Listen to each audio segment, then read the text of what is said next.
Hey everybody, it's Big Bear, and I'm gonna talk about the prodigal son. Um, I keep getting interrupted. I'm frustrated. I keep getting interrupted while I'm trying to make this video.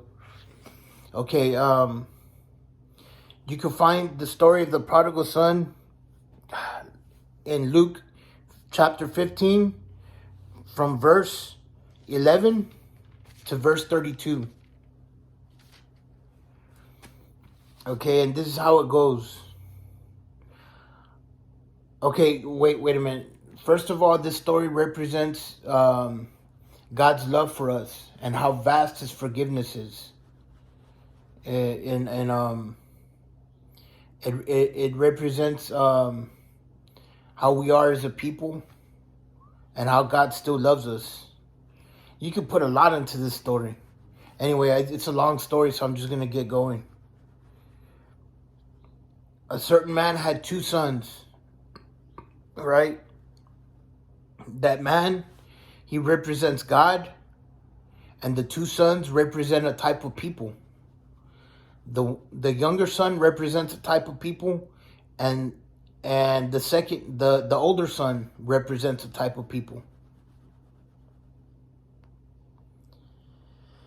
Okay, a certain man had two sons. The younger of them said to his father, "Father, give me the portion of the goods that falleth to me." And he divided unto them his living. The portion that falls to me. In other words, let me have my inheritance. That was his portion that falls to him. This is King James Version, so it reads a little bit different from other versions that I'm used to. But it's the portion that fell to him was his inheritance. His father was stocking up for both his sons for their inheritance. It wasn't college tuition. They didn't have that kind of stuff back then. It was their inheritance. His father was putting away little by little inheritance money for his two sons. And for the younger son to go up to the father and say, "Let me have my inheritance," is a horrible. In other words, let me have the money that falls to me before the money that I'm supposed to get when you die. In other words, wishing them dead. Like, I could care less if you're dead or not. Let me have my money. Let me have what belongs to me. And not many days after, the younger son gathered all together and took his journey into a far country, and there wasted his substance on riotous living. He went to a far country. He went, and wasted his money with riotous living. Other versions say prodigal living, riotous living. The King James Version says riotously, whatever.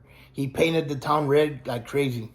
He went out and did worldly things and, became a very worldly person. I'm sure you can fill in the gaps. He just ran amok. And when he had spent all, there arose a mighty famine in the land, and he began to be in want.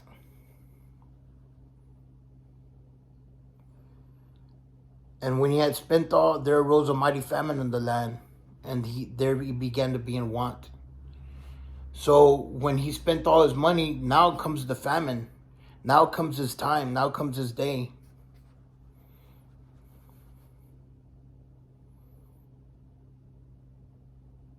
And he went and joined himself to a citizen of that country, and he sent him into the fields to feed swine. And he would have filled his belly with the husk that the swine did eat, and no man gave unto him. In other words, this is verse 16. Let me read it again. And he would have fain filled his belly with the husk that the swine did eat, and no man gave unto him. In other words, he was so hungry that he would have filled his belly with the pig gruel that the pigs were eating. The pods, they're like pods that pigs eat, and only the pigs can eat them. They're inedible for people. And he was so hungry, he would have eaten those pods, and nobody gave him any food. And when he came to himself, he had a moment of clarity and a moment of common sense. And when he came to himself, he said, how many hired servants of my father's have bread enough to eat, to spare, and I perish with hunger? He was so hungry that he became sensible. I will arise and go to my father and will say unto him, Father, I have sinned against heaven and before thee, and am no more worthy to be called thy son. Make me as one of thy hired servants. And another thing, okay, that's verse 18 and 19. In verse 17 is where it talks about how hungry he was. But if you think about it, how he was so hungry that he was willing to go back to his father.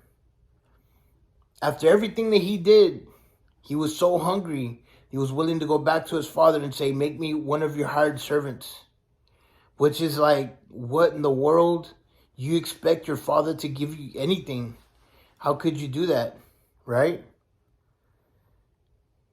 I'm glad I'm going into this. This is wow. And he arose and came to his father, but when he was yet a great way off, his father saw him and with compassion ran and fell at his neck and kissed him. See, that's verse 20. Let me go over it again.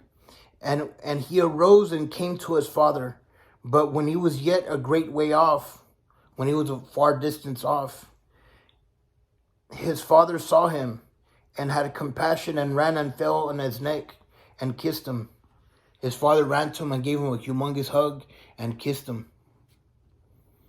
And the son said unto him, Father, I have sinned against heaven and in thy sight, and am no more worthy to be called thy son. But the father said to his servants, bring forth the best robe and put it on. And put it on him, and put a ring in his hand, and his shoes on his feet. In other words, clean. They hold on.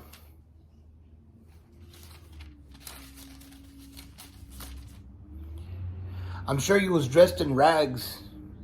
And just looked horrible, and it doesn't say that. I'm sure he took a shower as well, because I'm sure he was dirty and filthy and smelly and all that stuff. He was living amongst the pigs.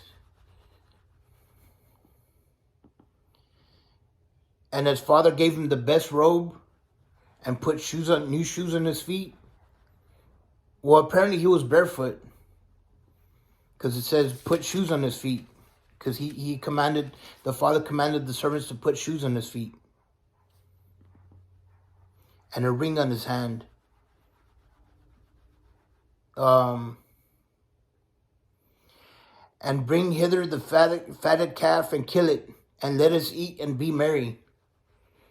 So what does the father do? He gives his son a bath. He gives him a robe, shoes on his feet, a ring on his finger. And they kill a fatted calf, and they have a party. They have a party, and it says to be merry, but they had a party. They killed the fatted calf, and they For this my son was dead and is alive again. He was lost and is found, and they began to be merry. Now his elder son, watch this. Now his elder son was in the field, and as he came and drew nigh to the house, he heard the music and dancing. And he called one of the servants and asked what things this meant. What these things meant. Let me go over that again. And he called one of his servants and asked what these things meant.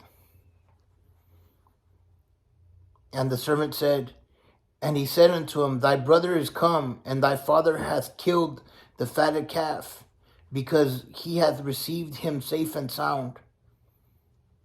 And he was hungry and would not go in. Therefore came his father out and entreated him. In other words, is verse 28. In other words, the father goes to the older son and found the older son and entreated him, like tried to get him to come to the party. And he answering, the older son answering, and he answering said to his father, Lo, these many years do I serve thee, neither transgressed I at any time thy commandment, and yet thou never gavest me a kid. A kid is a fatted calf, that I might make merry with my friends. But as soon as thy son was come, which hath devoured thy living with harlots, thou hast killed for him the fatted calf. And he said unto him, Son, thou art ever with me, and all that I have is thine. It was meet that we should make merry and be glad, for this thy brother was dead and is alive again, and was lost and is found. Apparently the older brother was jealous. Was jealous and envious, and took it personal. Like, I've been such a good son to you, and I've never disobeyed you at any point in my lifetime. I've never done the horrendous thing that my brother has done to you. And yet you've never thrown a party for me like this. That says a lot about the older brother. Remember, the older son represents a type of people, and so does the younger son. The younger son also represents a type of people. And the father represents God. How much he loves us. How much he loves us, and how immense his forgiveness is. Yeah, it's an amazing story. I had back when I was fantasizing about all these artistic visions of the word and stuff. I envisioned this story like as a graphic novel, and it was the same story, but it was set in the 1920s, and it was gonna be pretty interesting. It would have made for a good movie. Like how they took that movie, Oh Brother, Where Art Thou? And it's based on that. It's based on the story, The Odyssey. So it would have been the same thing. I think it would have been pretty cool. Anyway, amen and God bless.